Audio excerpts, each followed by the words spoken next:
Une contre-vérité persiste au sujet de la véritable identité du peuple juif. Il dirait d'eux qui seraient d'origine khazare et usurperaient l'identité d'un peuple avec qui ils n'ont aucun lien historique. Et donc, il se dirait que des juifs, des khazars, des juifs actuels autant pour moi, seraient des khazars convertis au judaïsme et qui en profiteraient pour dire qu'ils sont des juifs, ce qu'ils ne sont pas. Pour essayer de dissiper cette contre-vérité quelque peu calomnieuse au sujet de l'identité de la nation juive, il conviendrait de retracer l'historicité du peuple khazar et de définir ce qu'il représente aujourd'hui. Les Khazars sont originaires d'Asie centrale. Ils portent le nom de Turcs. Ils sont organisés sociopolitiquement en confédération de clans. Du fait de la rigueur climatique, donc, ils migrent vers la mer Caspienne et la mer Noire, où ils fondent l'Empire khazar, assurant le relais commercial entre les populations musulmanes. À cette époque-là, aux environs du Xe siècle, noirs et les populations au sud de la mer Noire et les populations russes au nord de la mer Noire et le long du Nièvre, ils prospéreront économiquement. Seulement, le caractère païen de leur religion du point de vue de l'islam et du christianisme orthodoxe entravera un peu leur rôle stratégique de relais commercial entre les deux peuples de religions monothéistes. Et pour tenter de surmonter cet obstacle-là, ils vont officialiser le judaïsme comme religion d'État au sein de l'Empire khazar. Et c'est donc cette instrumentalisation du judaïsme comme religion d'État au sein de l'Empire khazar qui est instrumentalisée par certains pseudo-intellectuels britanniques qui regrettaient le mouvement sioniste pour en faire des juifs des usurpateurs d'une identité d'un peuple avec qui ils n'ont aucun lien. Ainsi, cette parenthèse historique de conversion du judaïsme ou d'officialisation du judaïsme au sein de l'Empire khazar a été récupérée par ces intellectuels britanniques pour dire des juifs d'aujourd'hui qui seraient des khazars convertis au judaïsme mais n'ayant aucun lien culturel et historique avec le peuple, la nation israélite dont on parle dans l'Antiquité.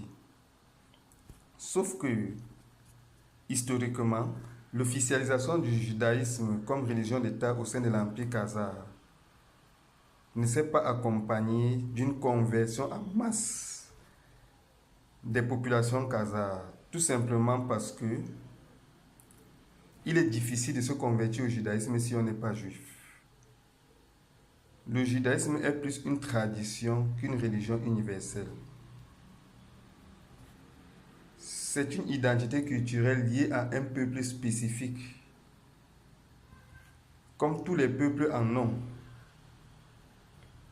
des caractéristiques culturelles spécifiques qui le définissent. Et donc il est difficile de se convertir au judaïsme si on n'est pas juif. Et s'en rendant compte et réalisant que l'officialisation du judaïsme comme religion d'État au sein de l'Empire khazar ne faisait pas de ce dernier des juifs ou des judaïsants, les musulmans, la nation musulmane va trouver un moyen de contourner l'Empire khazar par la Bulgarie actuelle en vue de commercer directement ou indirectement par des voies détournées avec des Russes orthodoxes L'Empire khazar, n'assurant tout de ce fait ce rôle stratégique de relais commercial entre les nations musulmanes et chrétiennes orthodoxes, va s'effondrer économiquement. Et pour tenter de s'en relever, va se convertir cette fois à l'islam, qui est une religion universelle,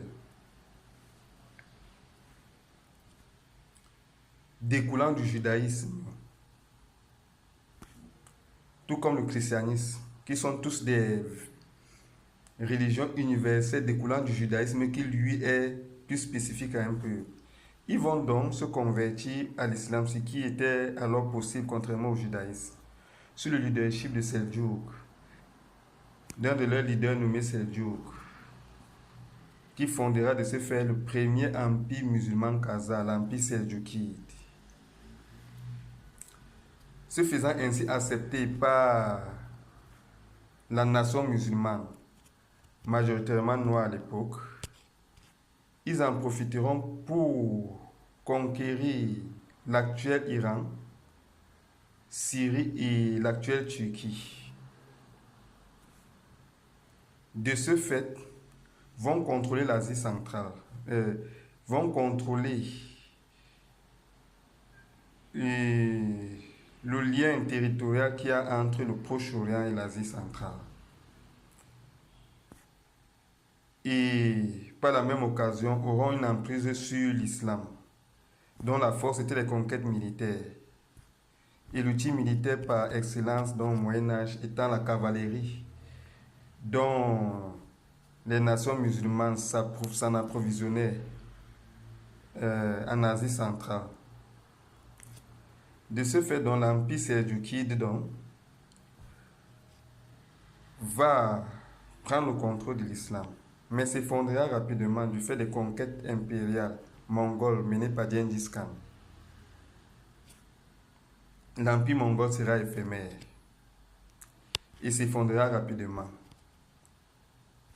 Les Seldjoukides s'en relèveront sous le leadership cette fois d'Ousmane Ier, qui reprendra et achèvera la conquête du Proche-Orient. Et ses descendants vont conquérir le Maghreb et fonderont ainsi l'Empire ottoman, qui porte justement le nom d'Ousmane Ier. Au début du 19e siècle, les conquêtes territoriales de Napoléon vont déposséder l'Empire ottoman du Maghreb. Et lors de la guerre de 1914-1918, la coalition franco-britannique dépossédera l'Empire ottoman de ses territoires au Proche-Orient, qui seront morcelés et donneront naissance aux pays arabes au Proche-Orient qu'on connaît aujourd'hui. Ce qui en restera au niveau de la péninsule anatolique revendiquera ses origines khazares sous la direction de Mustafa Kemal et prendra le nom de Turquie. Retraçant donc l'histoire du peuple khazar, on constate clairement qui en sont les représentants aujourd'hui.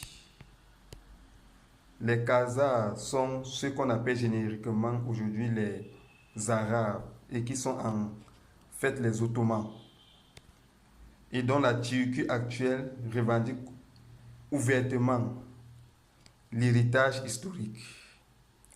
C'est donc une contre-vérité de dire des Juifs qui seraient des origines khazars.